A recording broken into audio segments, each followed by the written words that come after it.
Kingpin Joaquin El Chapo Guzman, known for repeatedly escaping from Mexican prisons, is now at the federal prison in Florence, considered escape-proof, where ultra-violent prisoners once beat an enemy to death, and one inmate descended so far into madness he bit off both his pinky fingers. Joaquin El Chapo Guzman was once regarded as the world's most powerful and dangerous cartel lord. Following his most recent breakout, he was sentenced to life in prison plus 30 years in a Supermax prison in Colorado, where he has no possibility of escaping. You may be asking if he's unable to escape from the prison. Well, yes, he can't, and you will see why I said so as we explore how El Chapo has been spending his days in the maximum prison. Stay with me till the end of the video to learn more about it. Now, let's get right into it. Currently, El Chapo now faces a life sentence at Supermax prison in Colorado, known as the Alcatraz of the Rockies, serving a term of life imprisonment, plus 30 years after being found guilty of a raft of crimes, including conspiracy to end the lives of those who they target. This means that El Chapo is not just in any prison,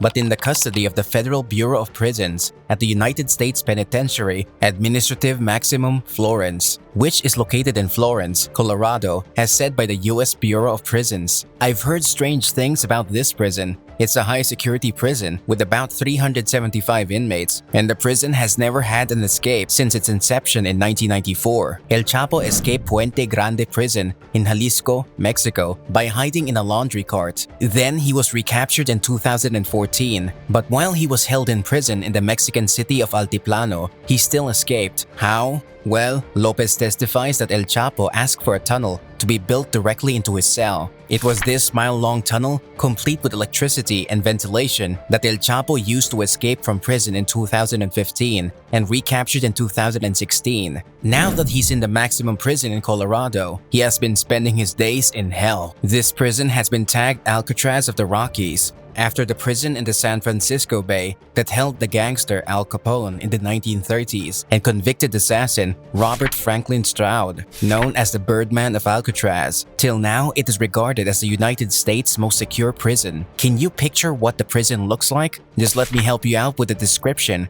while you do the imagination. The prison is watched by heavily armed guards and surrounded by gun towers. Walls topped with razor wire welcome inmates who arrive by special vehicles, buses, and in some cases, Black Hawk helicopters. Just like the prison warden said, the experience there is like life after death. Or should I say, life there is worse than death. All prisoners are confined to their cell for 23 hours a day. They eat in their cells, have little human interaction, and only a 4-inch window looking out into the bleak world that surrounds the prison. There was a lawsuit in 2012 against the Bureau of Prisons in respect to the ADX Florence facilities. It was alleged that years of isolation and almost no human contact had seriously eroded the social skills and the ability to adapt to ADX Florence inmates. Many prisoners often wail, scream, and bang on the walls of their cells. As the lawsuit has it, some mutilate their bodies with razors, shards of glass, sharpened chicken bones, writing utensils, and whatever other objects they can obtain. A number swallow razor blades, nail clippers, parts of radios and televisions, broken glass, and other dangerous objects. From this lawsuit, I know you now have a grasp on how life is in the prison. You might think the people that are confined in this prison are notorious like El Chapo. Well, you're right to some extent, in the sense that people like the former Gulf Cartel chief, Osiel Cardenas Guillen, in the 1993 World Trade Center bombing mastermind, Ramzi Youssef, are held in the prison, but it's not all the prisoners that are as notorious as them. The funniest thing is that most of the prisoners are there due to discipline issues. For instance, some of them are those who attack inmates or guards from other facilities. El Chapo's life in the prison is just like most other inmates. He's confined to 7 by 12-foot concrete cells for 23 hours a day without any contact with the outside world. But still, he can't see other inmates. So if this is the case, that means the essence of the window is just to allow natural light into the cell. In the cell, the furniture is made of stone, not metal. The cell is just like a house. There's a sink-toilet combo and an automated shower.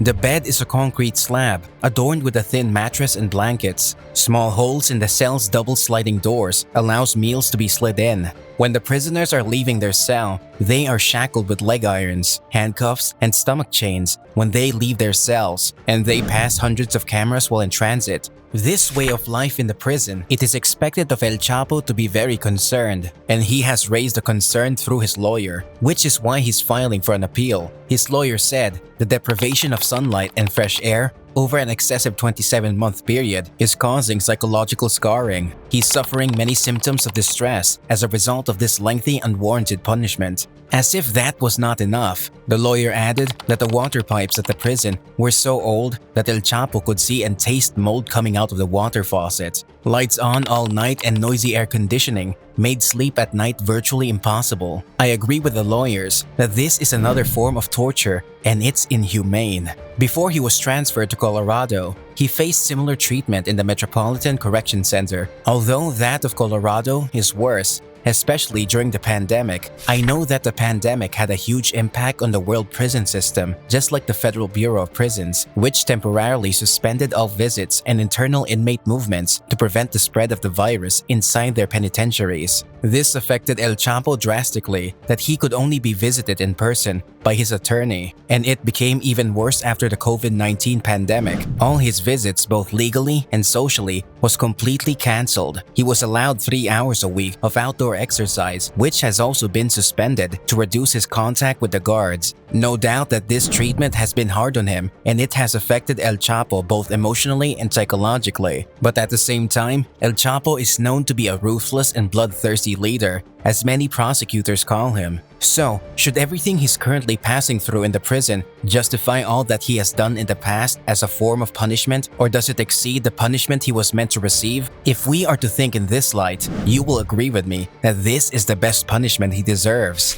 Donovan even said that this is the kind of fate that a man responsible for unspeakable violence and death deserves. Just like he said, what people never really grasp is the kind of evil that El Chapo bestowed upon his people, and certainly on Americans through the coke trade. Thousands of people died or were ordered killed because of the Sinaloa cartel. So yeah, he doesn't leave his cell. It's boring, it's monotonous, it's a daily routine. It's very sad, but here's the difference. He's alive. And that means he could do plenty of things, unlike many of his victims. To me, Donovan is right by this saying. As it is now, no one has ever escaped from the super maximum prison in Colorado. So definitely, the infamous Mexican cartel lord, El Chapo, has no chance of ever getting out of the prison. Thank you for staying with me till the end of the video. I hope you enjoyed it. If you did, like and share the video. You can leave your questions and thoughts in the comment section below. Don't forget to subscribe and hit the bell icon to get notified when we add new videos in the future. Thank you for watching, and we'll see you in the next video.